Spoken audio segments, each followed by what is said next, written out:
Good morning, all you Global Flows junkies. This is Patrick Brady, and I am live from Ho Chi Minh. Actually, I'm in Quy Nhon right now, and we've gone on some factory visits. And it's like 4:30 in the morning, and I woke up at 3 because of jet lag. But so I'm kind of like got my morning face on here for you guys.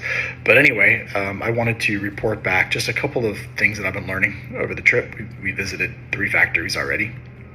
Some things I already knew, some things that I find interesting, and I'm going to share them with you to hopefully bring value to my audience and also to buyers in the industry. So I'm going to talk about the pros and cons of China versus Vietnam manufacturing, and then like a hybrid approach that I'm seeing is quite prevalent in the industry now. So let's see. So tariffs are still the forefront of everyone's mind. Just when you thought things were settled, I mean, through last year it's been like up and down roller coaster, so things finally seem like they got settled, and now Trump is throwing that word around like it's popcorn. Okay, Russia, Iran, anyone doing business with Russia or Iran, and then maybe China, and then definitely Canada is on the list. So we're still using Trump is still using that as a bat and to get his bidding done. And I know now it's about Greenland, maybe Iceland too. So it's always fun in this geopolitical climate to try to navigate. So very simply put, I'm going to get into details here on kind of our position and outdoor furniture and pros and cons. So still in China, all of our production's done in China, but we're actually going to be diversifying. In fact, we diversified before, but we're going to do a little bit more of that. So the pros of China manufacturing, still so much of the materials are brought in from China into Vietnam for manufacturing, and so there's VAT tax, and there's logistical complexities, and all of the extrusions come from China, and a lot of the materials, foam and Dacron and fabrics. So you can see it's quite inefficient to, in our category, to bring those materials into Vietnam real time, FIFO, and there's no vertical manufacturing here. So the timing has got to be really good. We do think that there are delays this year, so we'll see how that plays out. This is about the time that we should start seeing if product's going to be on time or not.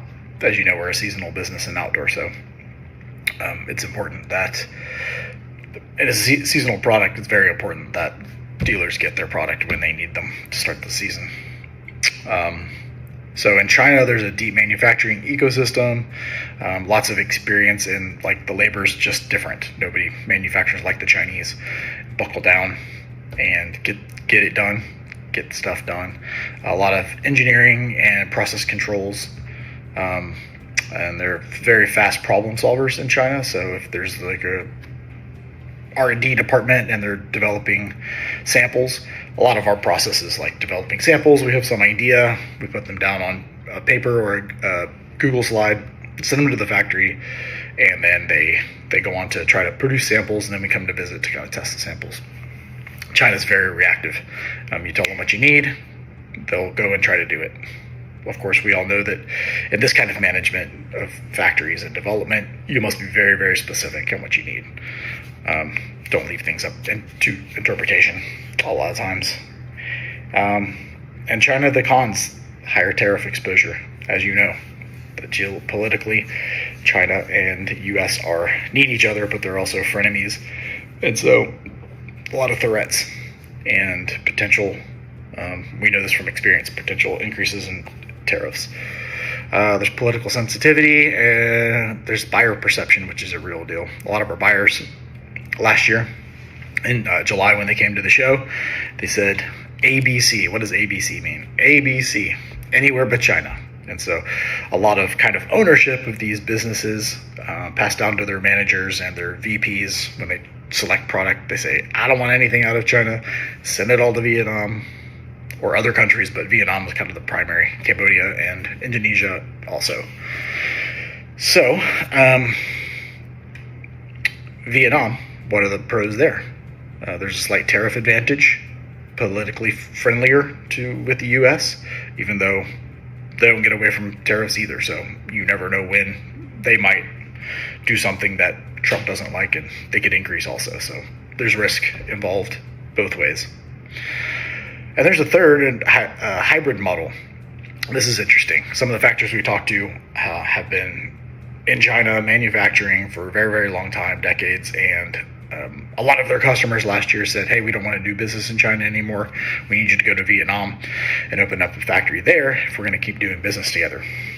Well, they did it, several of them, and we've met several, and they had orders and all this like rosy picture, and they opened up in Vietnam with millions of dollars, bringing equipment over from China and some of the know-how and management, and then some of the POs dried up.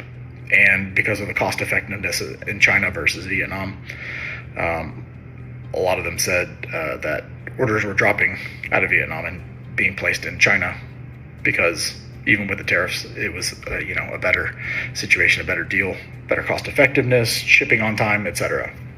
So we see this hybrid model, and in case China gets on the shit list again, even stronger, then they can move back to Vietnam. So having both options under one factory. So buyers, don't beware, but be educated. Reach out to me if you have any questions. I'm not an expert nor an attorney, but I do have some experience in navigating all of this. Where to place production, how to place production, how to negotiate. A lot of times we're telling our Vietnam side factories that they need to match their China side products and full delivery cost. So our buyers will have options. So that's where we'll stop today. I'm coming forward with some more videos on this trip. Global Flows Junkies, I'm out. Have a good weekend. Talk to you soon.